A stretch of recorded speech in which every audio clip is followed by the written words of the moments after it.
Hello, welcome back again. We're now on to Chapter 8. We're working our way through the course. Well done. So now we're going to start talking about what's next. We've hired on an employee. What role does human resources have in getting that employee ingratiated into the company, getting them set up for success, and having them ready and retained for future needs? So let's take a look at the very first step. They say we've hired the employee, so the big question is, what's next? Things we need to keep in mind. When we're bringing on a new employee to an organization, they call it onboarding. So we're asking this new recruit to join in, to jump into whatever's been happening on a day-to-day basis.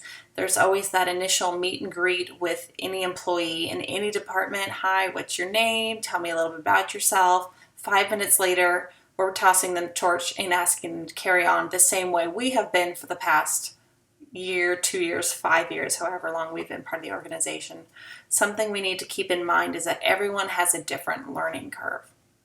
Reminding ourselves this employee is new, we want to set them up for success, and that is the role that human resources plays, really making that initial handoff from first day to 20 years later. So there are some things we need to keep in mind when we are onboarding an employee. They say that there are 3 stages of working an employee into our organization. The first being the pre-arrival stage. This is day 1. The employee pulls up, they're 15 minutes early, they've got their lunchbox, huge smile, they're ready to go. They walk into the organization with some preconceived notions. This is what they've read about the company, this is what they've heard, this is what they were promised in their new hire orientation or in their letter of expectation, their offer letter. They're ready to go. Then the next phase is the encounter stage. They've spent some time on the job, day 1, day 7, they're starting to learn. 2 months later, 6 months later, are they able to meet the needs of the organization? Are they getting out of this job what they were hoping to? That's the encounter stage.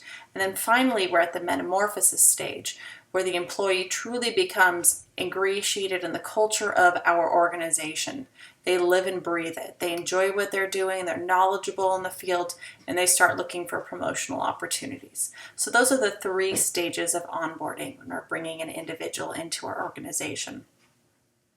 The importance of new employee orientation. Has everyone had an orientation?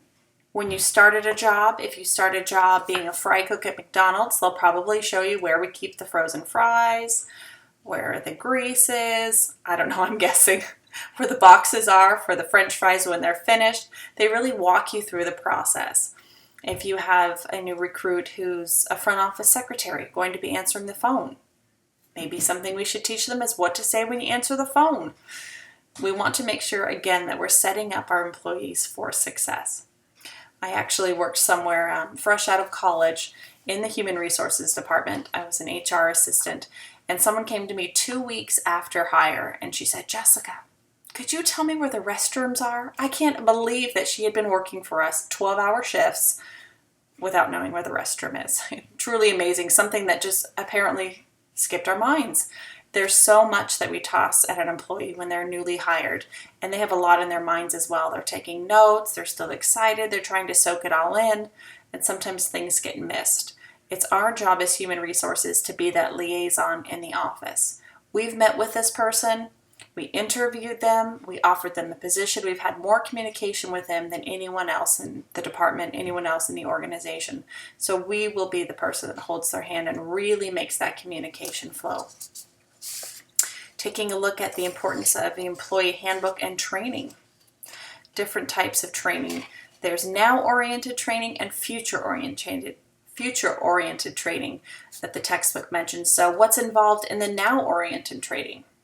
How do we fill our time card? Where the restroom is? What time we should show up for our job? All of the elements that we want a new hire to know to be successful today. And then there's future-oriented training. So 6 months down the road, 2 years down the road, is this employee interested in promotional opportunities? Maybe cross-training, working in other departments, changing shifts.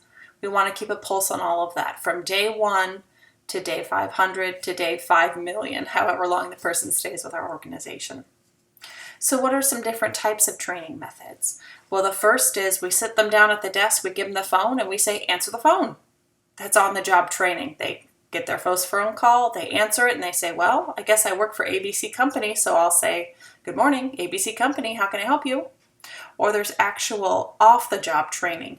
This is when we might pull an employee from the floor and put them through a workshop, PowerPoints, outside trainers. That's considered off-job training.